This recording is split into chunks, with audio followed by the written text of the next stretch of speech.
Hello there, my name's Lee Taylor.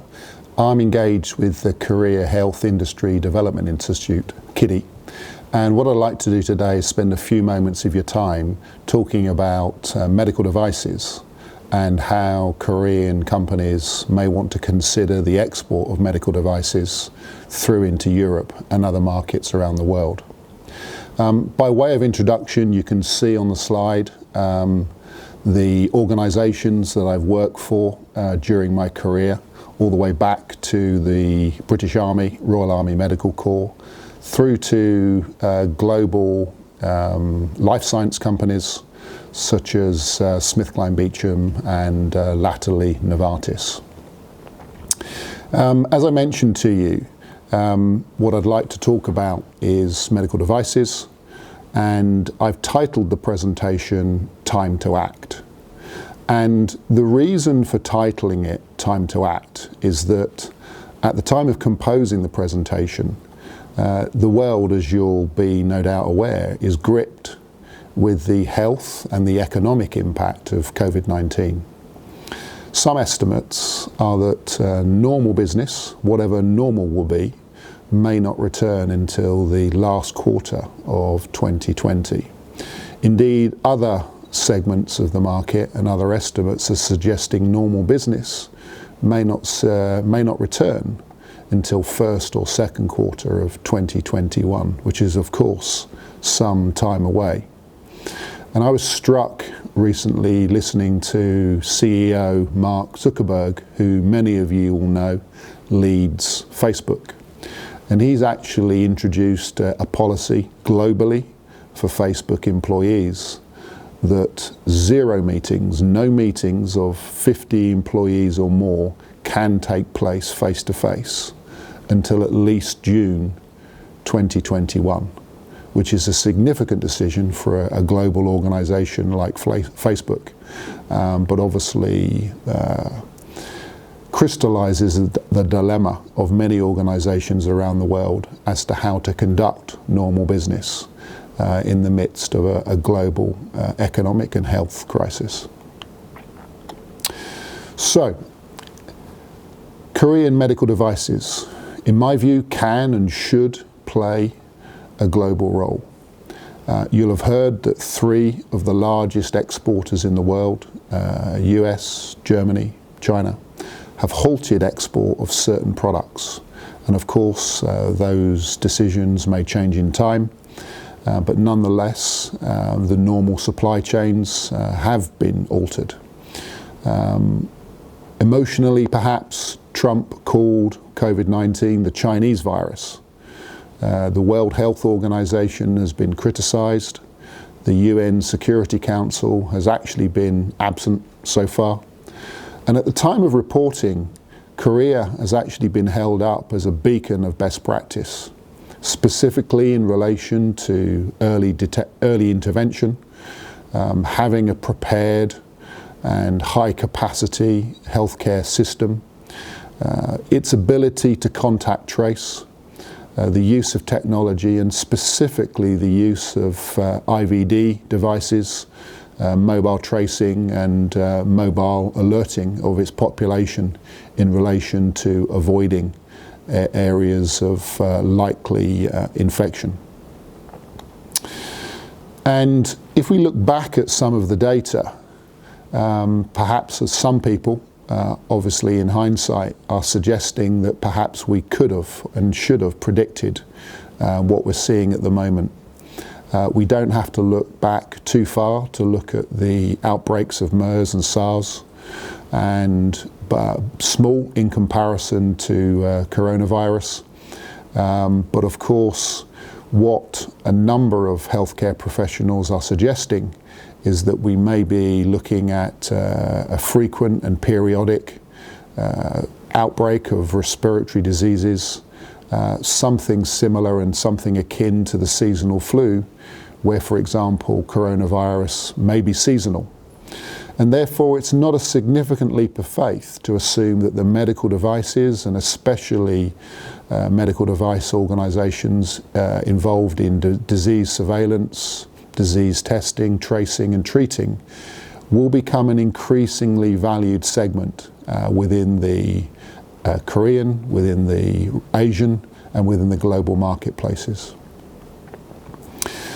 So let's look specifically at Europe and compare perhaps Europe to North America, to FDA.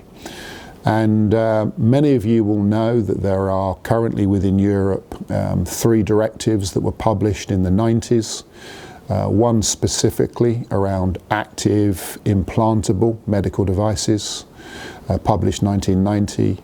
The second, general medical devices, published 1993, and the latter, in vitro diagnostic medical devices, published in 1998. But what's of note, and a recent publication by the British Medical Journal in 2016 suggested there's some differences in terms of the preparedness, and certainly some differences in terms of the timeline for a approval within Europe versus that of North America and the FDA. And they actually looked at in excess of 300 medical devices that were approved both in US as well as in Europe, and looked at the timeline for those approvals. And as you can see from the schematic, typically medical devices in Europe are approved faster, and in some cases significantly faster than those in North America by the FDA. And indeed 63% were approved first in Europe in comparison to FDA. Now, the authors of the publication went on to suggest that there were potentially some negative mitigations associated with this speed of approval, but nonetheless, from an approval perspective, particularly for Korean manufacturers that may be looking to balance investment versus return, the speed of approval within Europe is something that you should be aware of. Now, latterly, specifically in 2017, the European authorities published and have put into statute the MDR, Medical Device Regulation. And what this looks to do is harmonise medical device assessment and approval across the European states within Europe.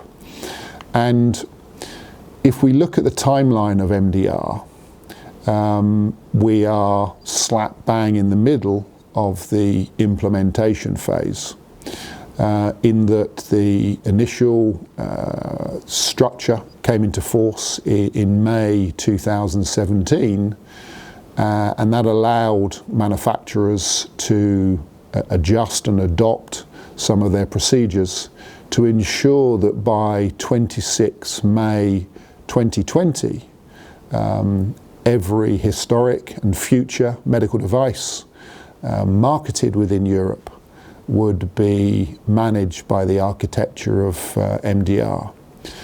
Now, what you'll note, and particularly those of you that are used to some of the rules and regulations from pharmaceuticals, you'll note that the MDR looks to harmonise the way in which medical devices are regulated pre and post approval. And you'll see some similarities with pharmaceuticals. So for example, the post-marketing oversight, the rigorous post-marketing oversight, very similar to that which happens with pharmaceuticals.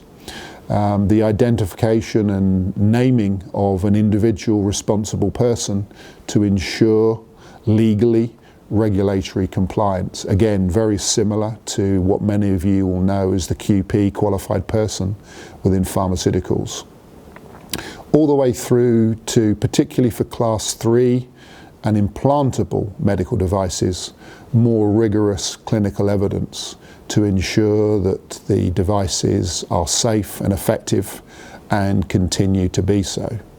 So you'll note that the architecture of medical devices and the rules and regulations for the safe promotion and safe marketing of medical devices is changing, and theoretically was coming into force effective 26 May 2020, which of course has been impacted by coronavirus.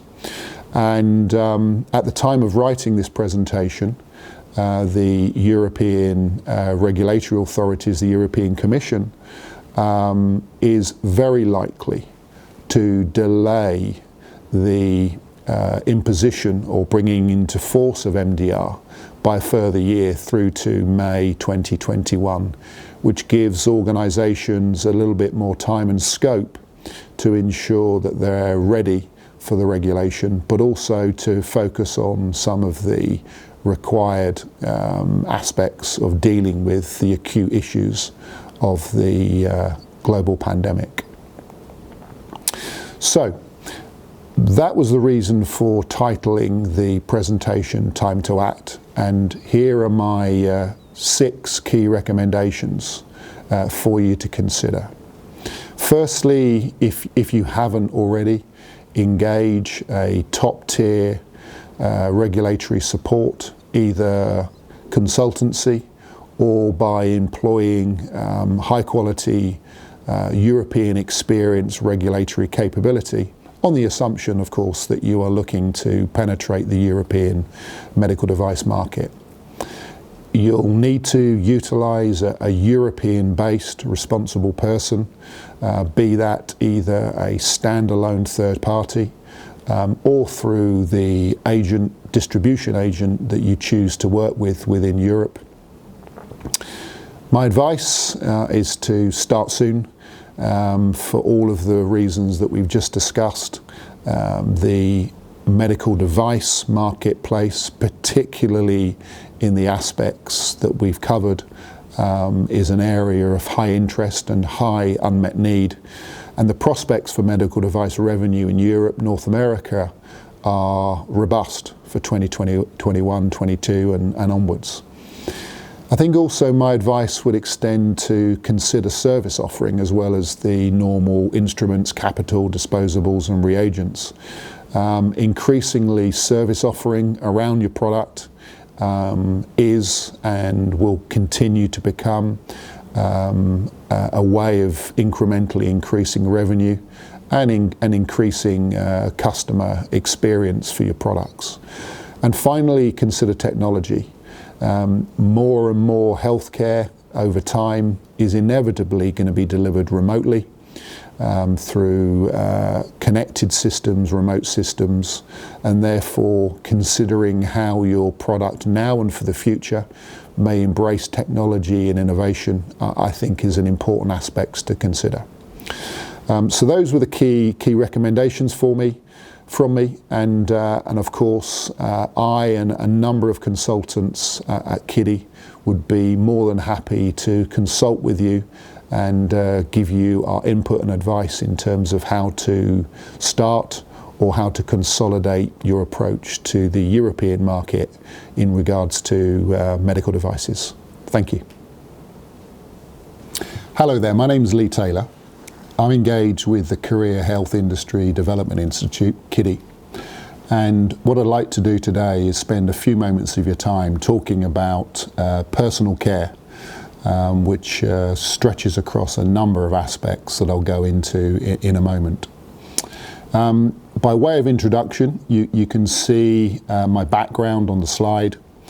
It started many years ago in the British Army, the Royal Army Medical Corps, and has involved numerous small as well as large life science organisations, latterly organisations such as SmithKline, Novartis, Menarini and the like.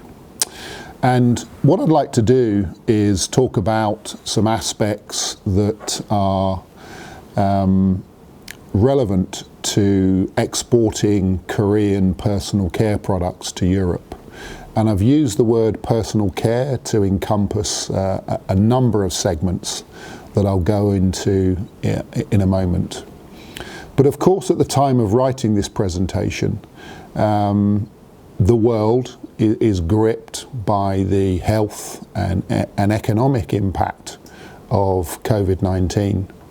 The Spanish government have very recently decided to relax COVID-19 lockdown restrictions, as has the government in Austria and a small number of other European countries.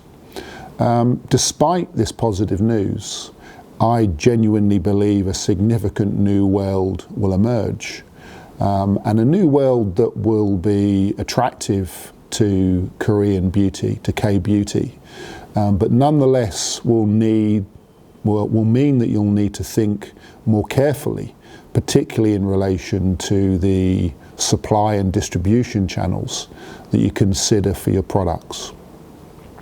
So I mentioned the three areas that I would put under personal care, personal beauty, consumer health and medical aesthetics. And we at Kiddy are more than happy to consult upon all aspects of personal care should you have some inquiries and questions for the European market as well as other markets around the world. For those of you that are busy, I've got a one-page summary before I dive into some of the detail, because I'm very aware that some people would like the summary at the beginning. So here it is, exec summary for the busy exec. Personal beauty space. So if you're in this space, historically quality and prestige have and probably will continue to dominate this space. Key brand names invest heavily in this space, and breaking into these markets is tough, but nonetheless possible. Because of the global economic impact, no doubt cost-conscious consumers will be inevitable. But as a result of things such as purity, exclusivity, the ability to be curative, the impact and the positive impact on anti-aging and the like, premium pricing may be afforded by some, but people that are looking to enter this space need to be very aware and very clear about the target segment that they're looking to penetrate into. In comparison, consumer health, if this is your space, my advice would be, if you haven't already, to push very, very quickly within the consumer health space, particularly if you're a disruptor, because normal shopping is closed. Unlike Korea, pretty much all of the European capitals and large cities closed. Shops closed. Unless you were a pharmacy issuing medicine or a supermarket issuing food, shopping stopped. And therefore, those things will take time to change, and everything at present is virus associated. So I think consumer health has always been of high importance, but I think particularly so and increasingly so over time. And therefore, something to consider, premium and premium pricing may now be affordable for some, particularly if it's in the personal health related space. So, if we look at some of the commonly stated product benefits across these segments, much is spoken about with regards to anti-aging, to the ability of a product to moisturize, to uplift, to smooth and to replenish and to hydrate. And these are key product benefits that need to be considered in a clear and succinct way. Looking at data, certainly hydrating is something that people across the world and in particular regions are definitely looking for. And when it comes to Europe, you need to be careful and considered as to how you position your claims, particularly for cosmetic products. So let's assume for a moment your product is a cosmetic. What would be some of the claims that you would not be able to make as a cosmetic within Europe? You probably wouldn't be able to say you treat, Because if you treat something, you're not a cosmetic. If you treat something, you're more likely to be a medical device or a pharmaceutical from a regulatory perspective. You probably wouldn't be able to say that you restore or that you cure, that you rejuvenate, that you repair, you lift, or you prevent. These, from a regulatory perspective, would be some of the claims that probably would not be supportable if your products are cosmetic.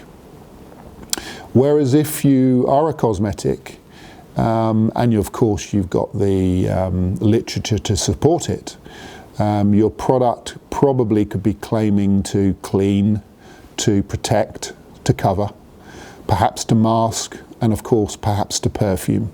Alcohol-free, fragrance-free are claims that are acceptable for cosmetics, assuming that the product of course is alcohol and fragrance-free, and of course moisturize, smooth and replenish.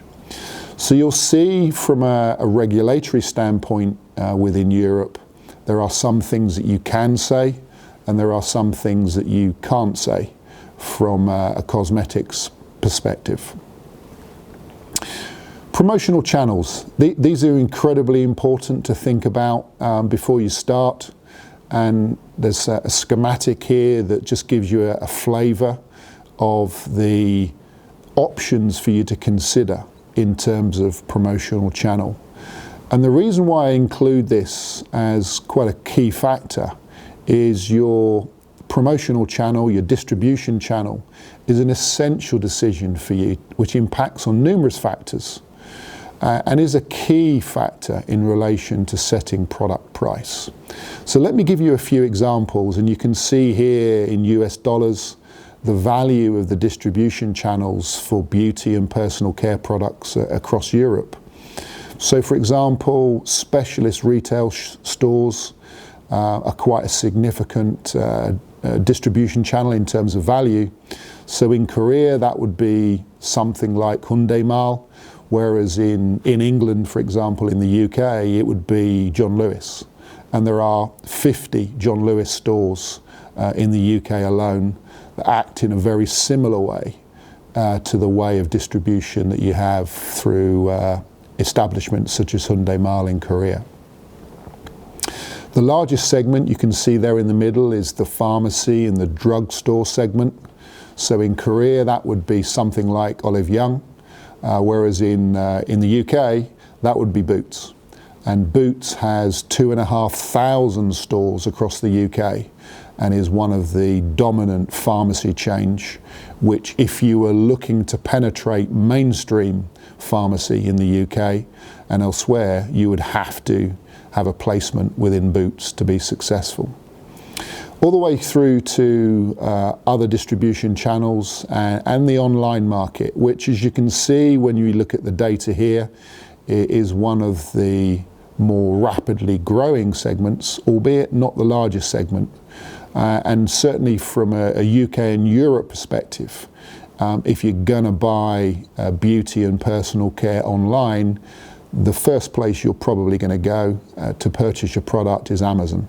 And therefore having a strong position within Amazon would be critical. But be aware, of course, such as you know from search engines in Asia and Korea, that one drives price, and people invariably search entities, platforms like Amazon and Nava based on price. So I think it's critical to decide how you want to promote your product, which of these channels you want to exploit, and of course you can choose to exploit one or you can choose to exploit all. And those are decisions that need to be taken early on in terms of your strategic marketing plan. I mentioned online because I think bearing in mind the situation we face currently globally in terms of health impact from COVID, and the fact that as I present now, most shops in Europe are shut. Online is obviously something that you need to consider very, very carefully, certainly for Europe now, and I would suggest in the future. And here's an example of a major player, Colgate, who decided late last year to exclusively launch a new product online. And interestingly, even more interestingly, they happened to decide to launch this product exclusively online in ground zero for COVID in China. So it'll be fascinating to see how Miracle Repair C toothpaste does, only launched in China and only launched online. And what's of note, despite the current issues of COVID, the senior managers within Colgate believe that young consumers are taking anti-aging products in skin and health and otherwise, and they're looking to provide benefits to themselves at an early age. And so in comparison perhaps to some of the manufacturers from a face cream perspective that have perhaps focused upon later age consumers, Colgate have definitely taken a view to go at early age consumers for their particular toothpaste. The other aspect that I think is really important to understand, and certainly from a European perspective is important to understand, is the influence of friends and family. And you can see here in this schematic that the historic influences, such as physicians and the like, or indeed free samples or discounts in store, of course these things have an impact upon the choice of a particular personal care product that you might elect. But increasingly you can see that the influence of friends and family, and perhaps through social media friends and family, these are increasing factors for you to consider for your brand to get breadth and depth of usage throughout the beauty and personal care sector. So, a brief overview of personal care and personal hygiene, and here are some of my key insights for you to consider. In a post-COVID world, our health and hygiene, our personal looks, and indeed our mental image will be all the more important. It always was important, but I think increasingly so, particularly to the young, particularly to the aspiring, and of course the affluent who have the ability to pay for premium products. We should be looking to embrace concepts in personal hygiene, very much to explore the anti-aging opportunities that are growing significantly within the world, and wherever possible focus on innovative segments, looking to disrupt in a marketplace with a core essence that's attractive to the target audience is critical. You must take the time to fully understand your target customer through market assessment and market research, and fully understand their wants, desires and aspirations, which is critical to understanding how you position your product with those companies. And finally, embrace connectivity, social media and remote platforms, which certainly this year and increasingly over time are going to be essential to spread the impact and the uptake of your particular product regionally and globally. So for me, that's the end of the presentation. It's time to spread, and we'd be more than happy to take an email should you wish for us to consult on any aspects of personal care within the business domains that I mentioned. Have a great day, and thank you very much.